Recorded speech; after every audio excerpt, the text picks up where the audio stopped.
থাইল্যান্ডের একটি শপিং মলে একজন ব্যক্তি টপ জিন্স পরে তার হাতে নকল ট্যাটু করে তার গার্লফ্রেন্ডের সাথে ঘুরছিল। লোকজন তো মনে করেছিল এটা পাগলাগারদ থেকে বের হয়ে আসা কোনো পাগল, কিন্তু বন্ধুরা আপনাদের উদ্দেশ্যে বলে দিই, এটা আর কেউ নয়, এটা হচ্ছে থাইল্যান্ডের রাজা এবং তার নাম হচ্ছে মাহা ভাজিরালঙ্কন। সে এমনই একজন রাজা যে কিনা তার অদ্ভুত কাপড় চোপড়, মেয়ে মানুষ সহ অদ্ভুত সব কর্মকাণ্ডের জন্য পুরো পৃথিবীতে বিখ্যাত। আপনি জানলে অবাক হবেন, তিনি এমনই একজন পাগল রাজা যে তার কুত্তাকে তার দেশে রিয়ার চিফ মার্শাল করে দিয়েছিল। এক কথায় তাকে আপনি কিং জং উনের বড় ভাই বলতে পারেন। তিনি শুধু একজন পাগল রাজাই নয়, তার সম্পত্তির পরিমাণ প্রায় 3,12,000 কোটি টাকা। বন্ধুরা আজকের এই ভিডিওতে আমরা জানবো থাইল্যান্ডের রাজা মাহা ভাজিরালঙ্কন সম্পর্কে এবং জানবো তার বিলাসবহুল জীবনযাপন সম্পর্কে এবং এমন কিছু ফ্যাক্ট জানবো যেগুলো জানার পর আপনার মুখ থেকে একটি কথা বের হবে। তো মূল ভিডিওতে চলে যাচ্ছে। তো ভিডিওটি শুরু করার আগে आपके सामने एक बड़ा सा रेड बटन है।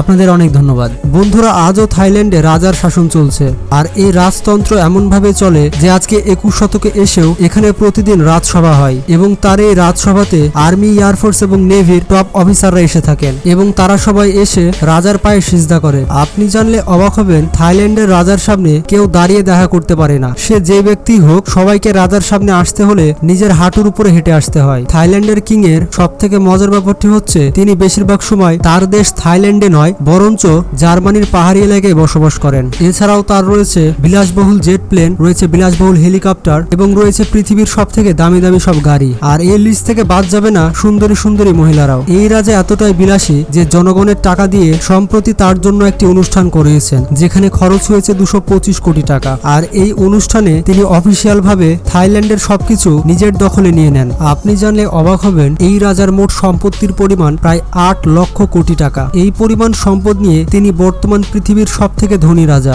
আপনাদের উদ্দেশ্যে বলে দিই, থাইল্যান্ডের এই রাজাকে পাবলিক লাইফে খুব কমই দেখা যায়। তিনি বেশিরভাগ সময় জার্মানিতে কাটিয়ে থাকেন, যদিও তিনি জার্মানিতে কিছুই করেন না, শুধুমাত্র তার জনগণের টাকা দিয়ে সেখানে ভোগবিলাস করেন। এছাড়া করোনার সময় থাইল্যান্ডের রাজা জার্মানির একটি পুরো 4 স্টার হোটেল ভাড়া করে নিয়েছিলেন এবং সেই 4 স্টার হোটেলে তিনি তার 100 জন কর্মচারী এবং 20 জন অবৈধ মহিলাকে একসাথে নিয়ে সেলফ কোয়ারেন্টাইনে চলে গিয়েছিলেন। বন্ধুরা এতক্ষণে তো আপনারা বুঝে গিয়েছেন যে কোন ধরনের রাজাকে নিয়ে আজকের এই ভিডিওটি তৈরি করা হয়েছে। এখন আপনাদের মনে একটি প্রশ্ন জাগতেই পারে যে এই রকম একজন ব্যক্তি দেশের রাজা কিভাবে হলেন। বন্ধুরা 13 অক্টোবর 2016 সালে থাইল্যান্ডের যে আগের রাজা ছিল তার মৃত্যু হয়ে যায়। আর এই আগের রাজা থাইল্যান্ডে প্রায় 70 বছর ধরে রাজত্ব করেছিল। আর পৃথিবীর যেসব রাজা সব থেকে বেশি রাজত্ব করেছেন তার মধ্যে এই রাজা অন্যতম। থাইল্যান্ডের জনতা ওই রাজাকে এতটাই ভালোবাসতো যে জনগণের প্রত্যেকটি জায়গায়, যেমন ঘরে, দোকানে, শপিং মলে, সব জায়গায় এই রাজার ছবি ছিল। যখন সে রাজা মারা গিয়েছিলেন তখন পুরো দেশ কান্নায় ফেটে পড়েছিল। যেহেতু তিনি মারা গিয়েছিলেন তাই এটাই স্বাভাবিক যে দেশের রাজার আসন তো এখন ফাঁকা থাকবে না। আর আপনারা তো জানেন রাজতন্ত্রতে রাজার ছেলে রাজা হয়। সাবেক রাজা কিং ভূমিবোলের 4 জন সন্তান ছিল, তার মধ্যে 3 জন মেয়ে ছিল এবং 1 জন ছিল ছেলে। আর ওই গুণধর ছেলেই হচ্ছে রাজা মাহা ভাজিরালঙ্কন। মাহা ভাজিরালঙ্কনকে যখন অফিসিয়াল ভাবে তার দায়িত্ব বুঝে দেওয়া হবে, সেই দিন রাজা ঘোষণা করার আগে ভারত থেকে নিয়ে যাওয়া স্পেশাল পানি দিয়ে তাকে গোসল করানো হয়েছিল। তারপর তাকে শাহী মুকুট পরানো হয়েছিল। এই মুকুটে প্রায় 100টিরও বেশি পৃথিবীর সব থেকে দামি ডায়মন্ড ছিল এবং সোনা দিয়ে তৈরি এই মুকুটের ওজন প্রায় 7.5 কেজি ছিল। তারপরে এই রাজাকে সোনার একটি চেয়ারে বসিয়ে পুরো থাইল্যান্ড ঘোরানো হয়েছিল। আর এই চেয়ারকে প্রায় 16 জন নিজের কাঁধে নিয়েছিল। এই বিশেষ অনুষ্ঠানের সময় রাজার সাথে প্রায় 1300 জনেরও বেশি লোকজন ছিল।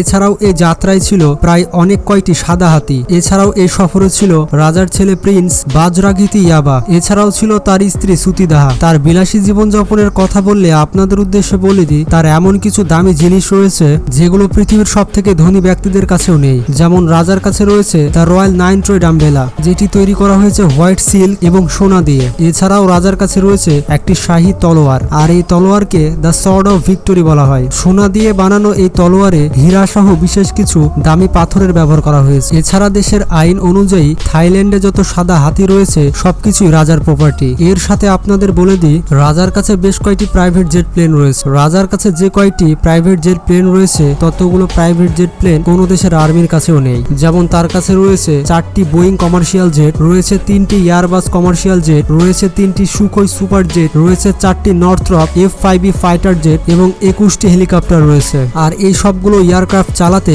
রাজাকে প্রতি বছর 465 কোটি টাকা খরচ করতে হয়। এবার আসি রাজা কি কি গাড়ি ব্যবহার করে। তার প্রথম গাড়িটি হচ্ছে Rolls Royce silver spur stretch limousine, যার মূল্য বাজারে 2 কোটি টাকা। এছাড়া তার কাছে রয়েছে 1960 সালের মডেলের রোলস রয়েলস ফ্যান্টম, যার মূল্য 1 কোটি 40 লক্ষ টাকা। রয়েছে 5 কোটি টাকা দামের মার্সিডিজ মেবাস 62, রয়েছে 1 কোটি 33 লক্ষ টাকা দামের মার্সিডিজ এস ক্লাস, রয়েছে 33 লক্ষ টাকা দামের ক্যাডিলাক ডিটিএস। এছাড়াও রাজার আরো বেশ কয়েকটি গাড়ি রয়েছে। এছাড়া রাজা যে প্যালেসে বসবাস করে সেটি প্রায় 2.3 মিলিয়ন স্কোয়ার ফিটের উপরে অবস্থিত। এটাই থাইল্যান্ডের রাজার অফিসিয়াল রেসিডেন্স। তবে রাজা এখানে বসবাস করেন না, তিনি অফিসিয়ালি বসবাস করেন ব্যাংককে অবস্থিত ডুসিট প্যালেসে। এই বিলাসবহুল বাড়িটি 7 লক্ষ স্কোয়ার ফিটের উপরে তৈরি করা হয়েছে। এই বিলাসবহুল মহলে 13টি রয়্যাল কমপ্লেক্স রয়েছে। এছাড়াও ব্যাংককের বিখ্যাত সায়াম প্যারাগন, সায়াম ডিসকভারি, সায়াম সেন্টার রাজার প্রপার্টির উপরে তৈরি করা হয়েছে। শুধুমাত্র থাইল্যান্ড শহরে রাজার 30 বিলিয়ন ইউএস ডলারের বিশাল প্রপার্টি রয়েছে।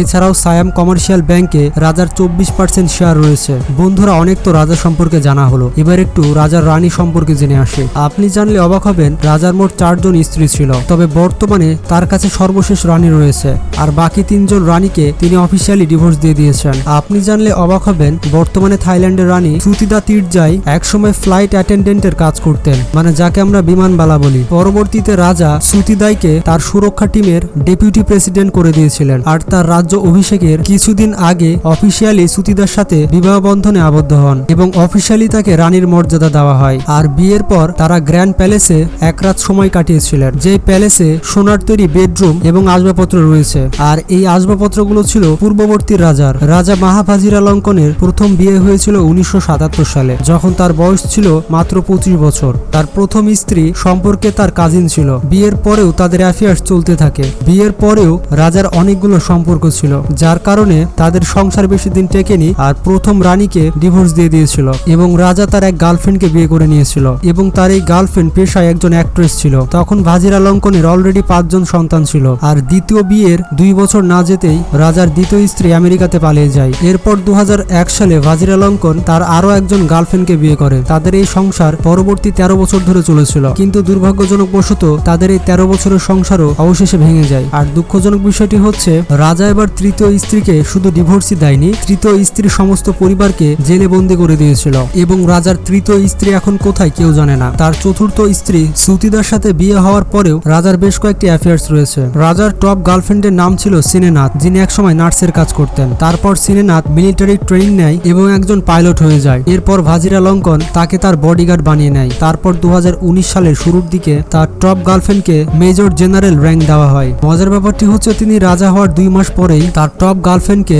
রয়্যাল কনসাল্টের পদ দিয়ে দেয়। আপনি ভাবছেন এই রয়্যাল কনসেপ্ট কি, যার সাধারণ অর্থ গদিতে যে রাজা থাকবে তার সহধর্মিনী, কিন্তু থাইল্যান্ডের মানুষের কাছে এর অর্থ হচ্ছে মিস্ট্রেস, মানে স্ত্রী থাকা সত্ত্বেও আরো একজন পার্টনার। এছাড়াও আপনাদের উদ্দেশ্যে বলে দিই, থাইল্যান্ডের আইন অনুযায়ী একজন পুরুষ একের অধিক স্ত্রী রাখতে পারবে। থাইল্যান্ডের পূর্ববর্তী রাজারা বিভিন্ন জায়গার পাওয়ারফুল ব্যক্তিদের সাথে সম্পর্ক করার জন্য একের অধিক স্ত্রী এবং মিস্ট্রেস রাখতেন, কিন্তু 1932 সালে এই নিয়ম ভেঙে যায়। কিন্তু মাহাভাজিরালঙ্কনের পিতা কিং ভূমিবল তার স্ত্রীকে খুবই ভালোবাসতেন, যার কারণে তিনি অন্য কোনো মেয়ের সাথে কোনো সম্পর্কে জড়াননি। তো যাই হোক, সিনেনাথকে রাজার রয়্যাল কনসাল্ট করার পর সেটা 3 মাসও টেকেনি। 3 মাস পর রাজা তাকে মহল থেকে ঘাড় ধাক্কা দিয়ে বের করে দিয়েছিল এবং রাজা সবার সামনে বলেছিল যে সে দেশের নিয়ম ভঙ্গ করেছে। এরপর 2020 সালে থাই রয়্যাল কোর্ট আবার ঘোষণা দেয় যে সিনেনাথকে আবারও তার পদ ফিরিয়ে দেওয়া হয়েছে। বন্ধুরা, আপনারা একবার ভাবুন, এই অন অফ লাভ একজন রাজার কাছে কি শোভা পায়? বন্ধুরা, এগুলো তো স্বাভাবিক ছিল, কিন্তু যখন রাজা তার দেশের এয়ার চিফ মার্শাল তার কুকুরকে করে দিয়েছিল, তখন তো সব সীমা পার হয়ে গিয়েছিল। রাজার এই কুকুরের নাম ছিল ফুফু। রাজা তার কুকুরকে এতটাই ভালোবাসতেন যে তার দেশের বিমান বাহিনীর দায়িত্ব তার কুকুরকে দিয়ে দিয়েছিলেন। এমনকি এই কুকুর বিভিন্ন অফিসিয়াল মিটিং এও রাজার সাথে গিয়েছিল। দুঃখজনক বিষয় হচ্ছে 2015 সালে এই কুকুরটি মারা যায়। এরপর রাজা বৌদ্ধ ধর্ম অনুযায়ী পুরো দেশে 4 দিনের জন্য শোক সভা রেখেছিল। তো বন্ধুরা, এইরকম রাজা সম্পর্কে আপনার কি মতামত তা কমেন্ট বক্সে জানাবেন। আর একজন রাজা যদি এরকম হয়, তাহলে সেই দেশের জনগণ কিভাবে বসবাস করে তা আপনারাই ধারণা করুন। আমাদের সৃষ্টিকর্তার কাছে প্রশংসা করা উচিত যে আমাদের দেশের সরকার অতটাও খারাপ নয়, কিন্তু তারপরও একেবারে যে ধোয়া তুলসী পাতা তাও নয়। তবে সেটা যাই হোক, প্রত্যেকটি দেশের প্রধানের উচিত তার দেশকে সঠিকভাবে চালানো, যাতে জনগণেরা সবসময় হাসি মুখে থাকে। আর এইরকম রাষ্ট্রপ্রধান পাওয়া বর্তমান পৃথিবীতে খুবই দুষ্কর। বন্ধুরা, আমাদের সাথে আরো ভালোভাবে কানেক্ট হওয়ার জন্য আমাদের একটি ফেসবুক পেজ রয়েছে চ্যানেল ইউনিক A1 নামে। ডেসক্রিপশন বক্সে লিংক দেওয়া আছে, সেখান থেকে ভিজিট করে আসতে পারেন। তো বন্ধুরা, আমাদের আরো একটি চ্যানেল রয়েছে ইউনিক ফ্যাক্ট নামে। ডেসক্রিপশন বক্সে লিংক দেওয়া আছে। আছে সাবস্ক্রাইব করে আমাদের পাশে থাকবেন। তো ভালো থাকবেন, সুস্থ থাকবেন, আল্লাহ হাফেজ।